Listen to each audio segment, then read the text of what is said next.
Hey everybody, Nick Kishwas here with Rich & Sons with another Feature Friday.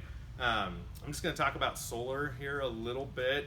I'm not going to get into too much detail because it'll start making it confusing, I guess, but just in some layman terms so that way it's easy to understand. So basically, solar is starting to get a little bigger.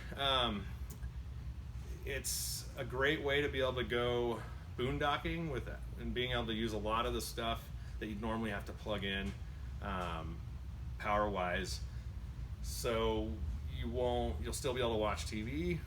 You'll still be able to use use a coffee machine.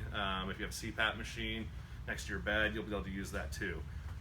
Now, to get it to work all the time, you'd have to spend a lot on batteries, but you can still use it to an extent, even with the normal batteries that you have on your camper.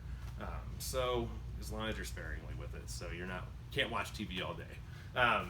So just a couple quick things. A lot of these campers coming now are going to be solar prepped, so they're going to either have an inverter on the camper already, or there's going to be the wiring all right there. Usually it's inside your pass-through storage to be able to put an inverter in there. You do, for a long time now, or a couple years, you've always just had the solar plug here, and this one's usually only ever going to just charge your battery. This won't give you access to outlets inside your camper. But if you just have a portable solar panel, you can plug it in there and at least get your battery charged for you. So we're going to walk around over to the side here. So all these ones that are solar prepped, I can't lift you all the way up on the roof, but there's going to be 2 ports up there, and each port you can hook up to 2 solar panels on each port. So you can have 4 panels on your roof at one time. Depending on what you want to use it for is going to depend on if you need 1 or 2 or so on.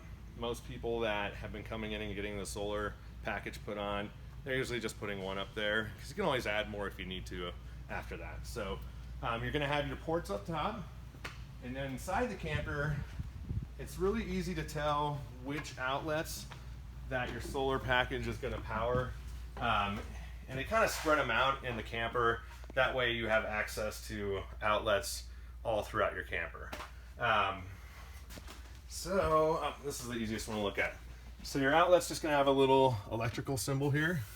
So this basically, if you have your solar package hooked up, say you have your coffee machine plugged in here, you're going to be able to make coffee using your 110 power just off of solar. So that's what the inverter does. It's going to change it from 12 volt to 110. There's usually one on the TV too, behind it, and you're always going to have one over here, at least one spot in the bedroom. So you're going to have one here too, so that way you can plug in a CPAP machine or your cell phone or something like that. A lot of these campers are starting to get away from gas electric fridges. Granted, this is a 12 volt fridge, but that's going to be able to let you use your refrigerator throughout the weekend without having to use your propane. Also, if you happen to get a camper that does have a residential fridge, that's already going to have an inverter on there, because that's going to use the truck power to keep your fridge cold while you're driving on the road. So if you do have one of those, you're not going to have to worry about putting an inverter in. So that's just a little quick thing about solar.